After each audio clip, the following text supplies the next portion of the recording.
What's up, everyone, and welcome back to another edition of Inside the Lines with me, Isaac. I'm excited to talk ball with you guys. I hope you've had a great Memorial Day weekend up until this point. And, honestly, I've had a great Memorial Day weekend because of what we were able to witness on the conference finals front this past weekend. There, some great games to watch, but although, to this point, the outcomes to the respective series have been a little lopsided with both conference finals having a team up 3-0.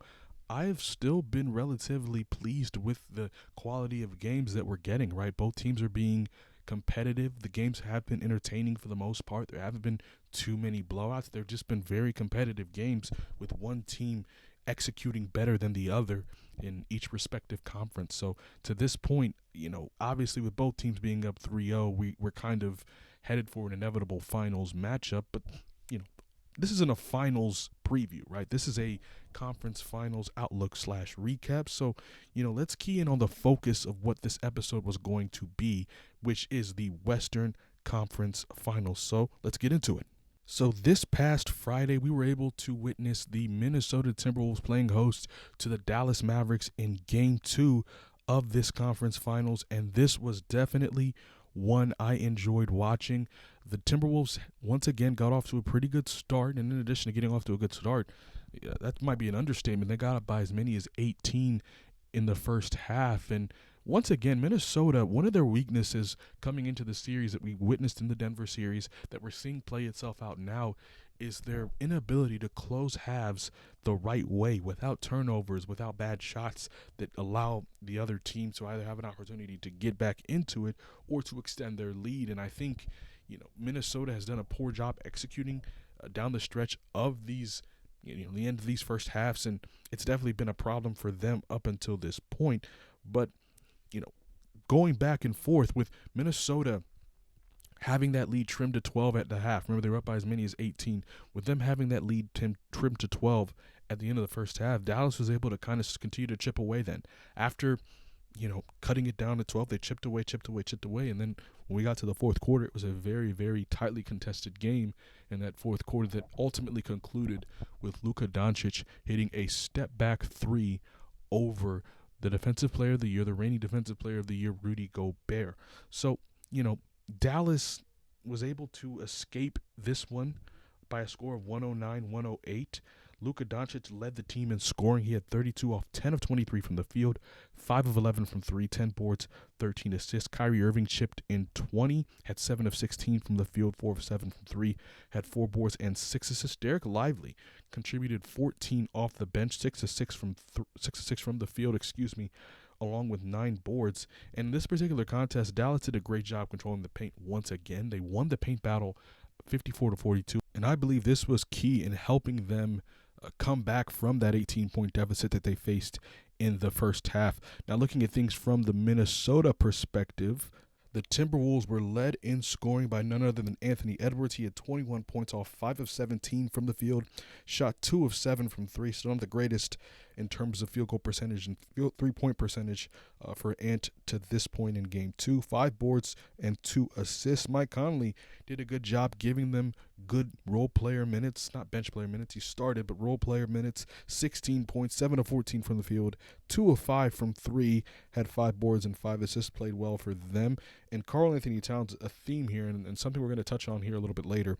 His struggles continue, right? He's had 15 points off 4 of 16 from the field, 1 of 5 from 3, and 7 boards and 3 assists. Minnesota, though, a key part of them and their success in this game, they were up by as many as 18, was their bench, right? Naz Reid chipped in 23 points off 7 of 9 from 3, so played very well for them.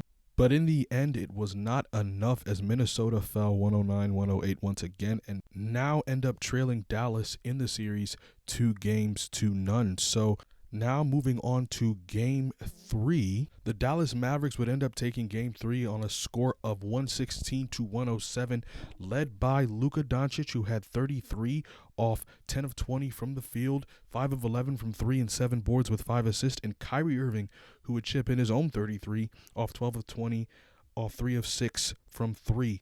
3 boards and 4 assists to go along with it. Kyrie and Luka combined for 66 of the Dallas 116 points. And P.J. Washington would also chip in 16 off 5 of 10 from the field as well. Dallas finally ended up losing a paint battle by just 10, but it didn't really matter much because they ended up shooting 50% from 3 in this game. They led by as many as 12 and ended the game on an 18-5 run. Looking at things from the Minnesota perspective, Anthony Edwards had 26, a solid outing finally for him in this series. He shot 11 for 24 from the field, 0 of 2 from 3, had 9 boards and 9 assists. Mike Conley, another steady presence type game from his perspective as well. 16 points, 6 of 11 from the field, 4 of 7 from 3 with 4 assists. And Karl-Anthony Towns, the struggles continue for him. Cat struggled once again and only chipped in 14 points. I'll get this, 5 of 18 from the field, 0 of 8 from 3.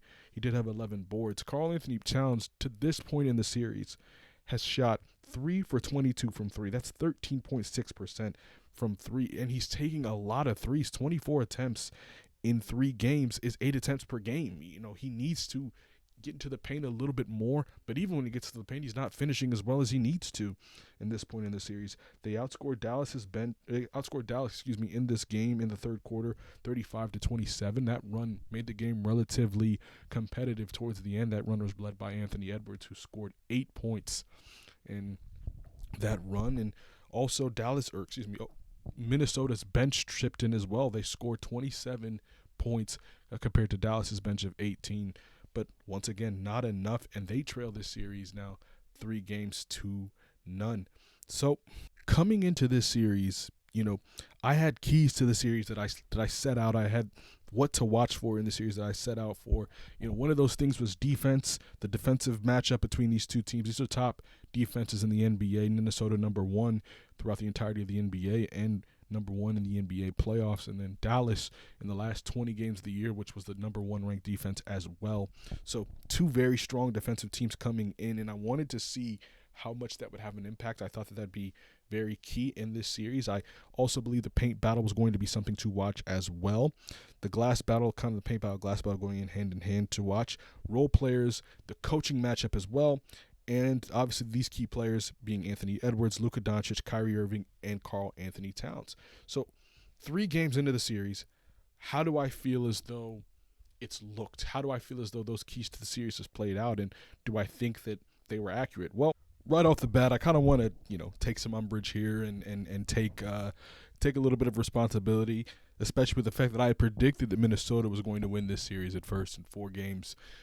I thought it was going to be a much longer series, a 7-game series, and that has not happened, right? The paint battle that I expected to see, the paint battle and rebounding battle that I expected to see in this series, I expected Minnesota to win. But taking a look at how things have unfolded on the statistics there on the side of the screen, right? If we look at both the paint battle and the rebounding battle, Dallas throughout this course of the series, or to this point in the series, has dominated in the paint and has won the rebounding advantage, right? 2 advantages that I thought Minnesota would have coming into this series. And like I said, those were 2 important factors to me when I'm looking at how you can have success in playoff series and how you can possibly win these playoff series. So, to that end, I have to definitely take a little bit of responsibility in saying I did not foresee Dallas winning those two aspects of this series. And when you factor that in and you see their dominance in the paint, their dominance on the glass, I mean, at the end of the day, coming in, those were 2 advantages, the only 2 advantages I really thought Minnesota had coming into the series, right? They've lost the paint battle, they've lost the glass battle, and in my opinion, Dallas had the advantage in role players, especially when we take a look at a guy like Derek Lively. Derek Lively, who's had a phenomenal series, specifically played really well in Game 2, having those 14 points, going 6 for 6 from the field, and playing the level of defense he's playing. The level of defense he's playing, actually, in fact, when he is the primary defender on Anthony Edwards, Karl-Anthony Towns, and Rudy Gobert, they are a combined 3 for 16 from the field, which amounts to about 18% if I'm not mistaken. So you take a look at the fact that I thought Dallas had the advantage with role players. I thought Dallas had the advantage with coaching, and a gross oversight on my part here in not remembering the most important thing in a postseason series, It's the star players, right? The star players showing up, and like I said, a gross oversight on my part. I already knew coming into this series, Luka and Kyrie were far superior of the better star duo, I think, in this conference finals relative to Karl-Anthony Towns and Anthony Edwards, right? But for whatever reason, I believe that the defense of Minnesota would be a little bit more. Of a determining factor in slowing those guys down because of what we had seen in the Denver series, right? But look, Luka and Kyrie have been phenomenal, right? They have played so well throughout the course of this series through these first 3 games. And I have to take a step back. In addition to that, they not only play well in terms of leading their team in scoring, and they're also responsible for kind of helping those guys feel comfortable by making sure they create shots for those guys. And the shots that they're creating for those guys, they're knocking them down, right? I mean, even another thing here that another statistic that I highlighted here is they're the number 1 3-point shooting team left in the 4 playoff teams remaining, right? They're shooting 38% from 3, so they're shooting the 3 better. The role players are better. The paint presence is better. And also the coaching is better. Look, I believe in Jason Kidd. I think Jason Kidd has done a phenomenal job at combating every single adjustment that Chris Finch / Mike Nori have made defensively in these playoffs or in this series to this point. Whether it be the initial use of the drop coverage in Game 1 to the blitzing that Minnesota has attempted to use to slow down Dallas in Game 2 and 3, or whether it's the switching, right? I think Jason Kidd has done a great job of having his players prepared in combating each one of those different defensive strategies that Minnesota wants to employ, right? And then finally, like mentioned before, the star players, right? When you have not just those star players that can score and get their teammates involved, but are excellent closers like Luka and Kyrie are, it gives you a leg up because anytime you're in a game that's close, you know that you have the advantage. You know that you can have the confidence in saying this game is likely going to be won by us because we have the guys that can execute the best down the stretch, the star players, the key players who can execute the best down the stretch. So let's take a little bit of a closer look at those key players here, starting with Luka. Right, let's take a look at Luka's numbers here in the first 3 games of this series. I mean, Luka is averaging 32.7 points per game. He's shooting 46.4% from the field, 40.6% from 3, and he has 7 boards and 8.7 assists per game. So, right, coming into this series, another thing that I said was I didn't feel like Luka was himself. Right, the efficiency wasn't there through the first 12 games of the playoffs for him, and I didn't feel like he'd had a game or a series that I was like, Luka Doncic looks like Luka Doncic. And to me, he has looked like the best player in this series by far. He shot the ball well. He's defended at a pretty decently high level, and he's getting his teammates involved while keeping a good level of efficiency.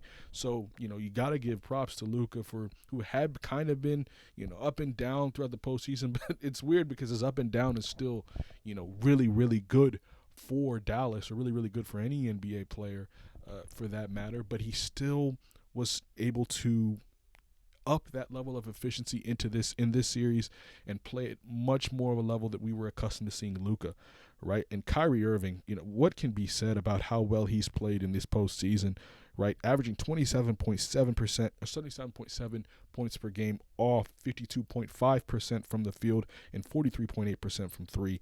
He's got 4 boards and 4.7 assists to go along with it.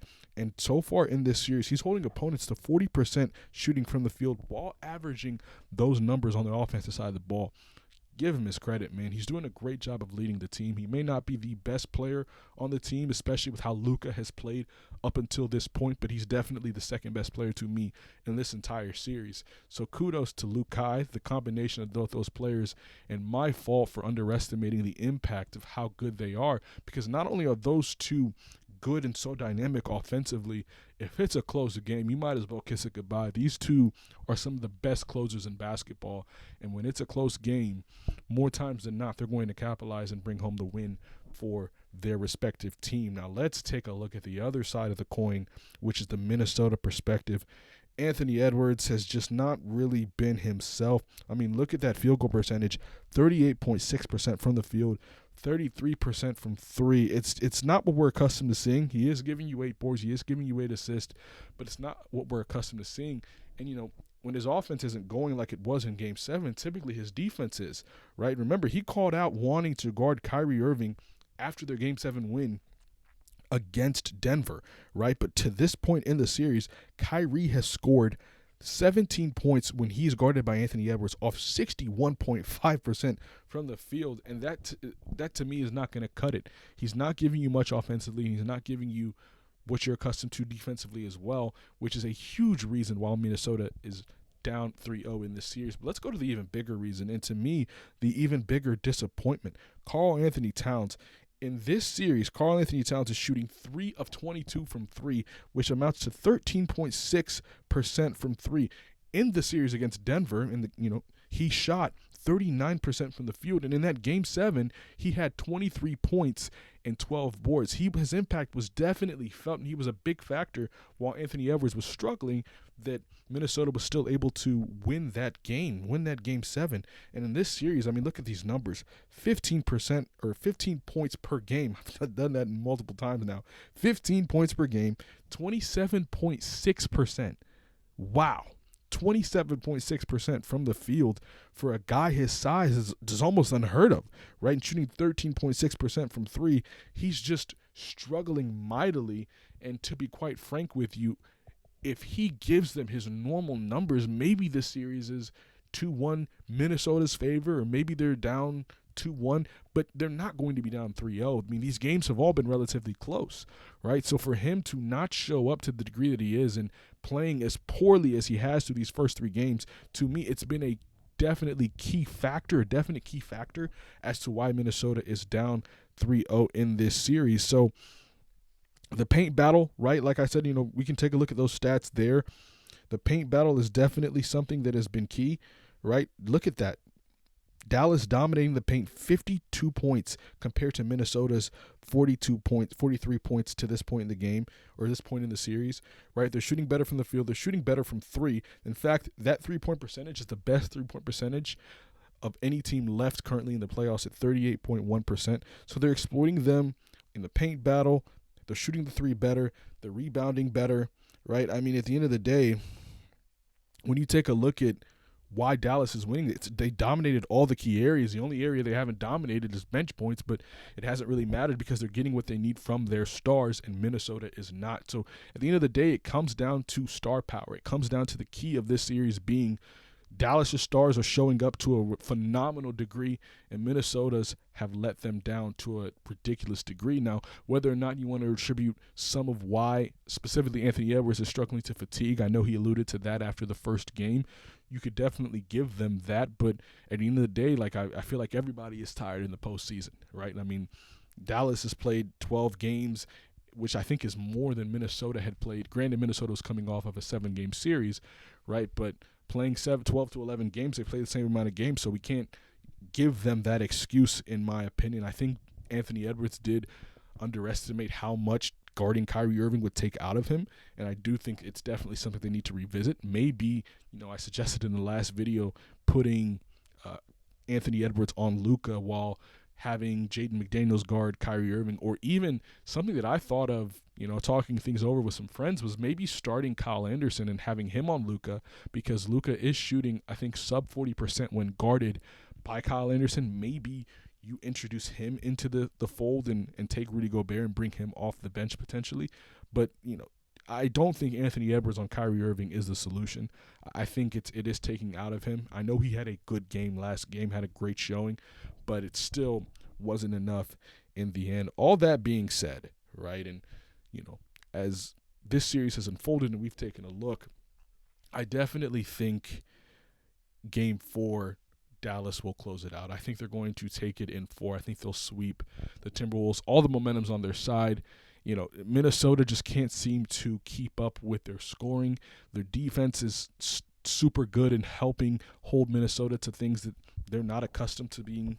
And I think when it comes down to it, I like Dallas to come back and take Game 4 tomorrow.